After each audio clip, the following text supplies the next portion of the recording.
let us see the details about the conditional formatting.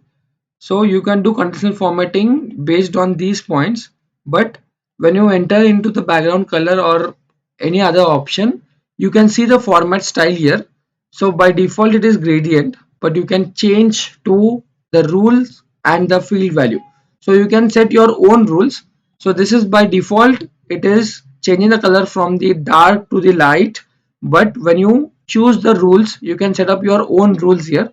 Suppose for example, I want to apply the conditional formatting with the background color with my own rules. You can see here, if the value is greater than equal to suppose 60%, and if the value is less than 100%, you give me a green color. So let me take a green color here, green color.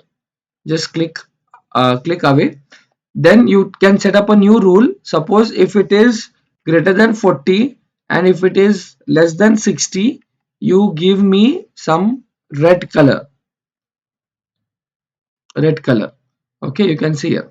And if the sales is less than 40%, you can give me some black color or something like that. So let me click on OK, and you can see, oh, let me do some changes here. So in the conditional formatting, actually I need to change this to 60% and less than 100%. So this need to be changed to percentage, not a number. And then click on OK. Now you can see the output. So this is between, so this is between the 60 and 100%, and this is between 40 to 60% with respect to the total profit.